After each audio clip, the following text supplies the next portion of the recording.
Oi, pessoal, eu sou a Juliana Ordonhes, sócia fundadora da Motos, e eu tô aqui hoje para o nosso terceiro episódio do Coaching Tips. Lembrando que o Coaching Tips é um canal da Motos para se posicionar em assuntos sobre coaching, com dicas, orientações e afins.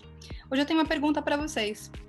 Você sabe ou já ouviu falar, ou sabe a diferença entre vazamento emocional e inundação emocional?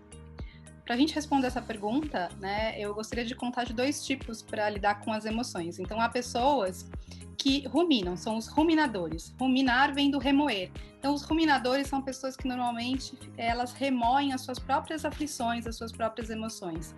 É como se sentisse a angústia da angústia. Então, é um constante remoer. E nesse constante remoer, a gente vai ampliando as emoções. E isso pode causar uma inundação emocional, onde eu mesmo sou inundado pelas minhas próprias emoções, Às vezes as pessoas expressam, e quando expressam as suas emoções com uma emocionalidade mais alta, onde você percebe até no corpo, esse incômodo, essa aflição, muito da angústia da angústia. E um lado disso é que as pessoas que ruminam, elas se permitem sentir, as emoções.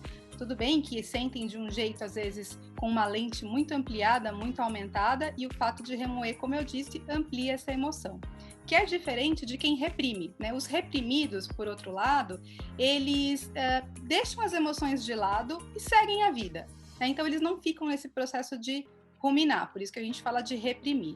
O ponto aqui de quem reprime, ou quem tem esse perfil mais reprimido, é deixar, às vezes, de processar ou considerar uma emoção mais perturbadora, que está relacionada a uma questão mais profunda que poderia ser resolvida ou que precisa ser resolvida. E quando a gente vai deixando isso por muito tempo, porque assim, acho que é importante contar que a gente aprende desde cedo a ruminar ou reprimir, dependendo do meio onde a gente é criado, das influências que a gente recebe. Tem aquelas pessoas que você conhece que guarda mais a emoção e tem pessoas que já ficam com essa angústia mais evidente. Então, é algo que a gente já vem, E às vezes a gente não tem consciência que isso acontece. Então, é importante dizer só que quem reprime essa coisa do deixar a emoção de lado e vamos seguir em frente, a vida continua, tem um ponto que quando a pessoa consegue, afinal de contas ela segue a vida, é como se ela tivesse o controle. Mas isso é um falso controle. Porque quando eu vou reprimindo por muito tempo emoções, em algum momento, com muita força, essa emoção ela vem à tona. E é isso que a gente chama de vazamento emocional, que é quando vaza a emoção. Eu reprimi tanto que uma hora vai vazar. Às vezes vaza no corpo, com uma doença, às vezes vaza na fala. Alguém que nunca falou muito, de repente fala alguma coisa que você não estava esperando, Numa situação familiar, numa situação no trabalho. Isso é o que a gente chama de vazamento emocional. Então, gente, tanto o vazamento emocional quanto a inundação emocional, elas são processos naturais de como a gente lida com a emoção. Pontualmente ou a curto prazo, quando a gente fala de ruminadores e quem reprime, é natural a gente fazer uso, desse processo para lidar com as emoções em alguns pontos. Mas são pílulas de curto prazo, Por isso que eu trouxe esse ponto aqui para vocês, porque talvez vocês não saibam, mas a gente trabalha muito com esses assuntos, com esses temas no processo de coaching.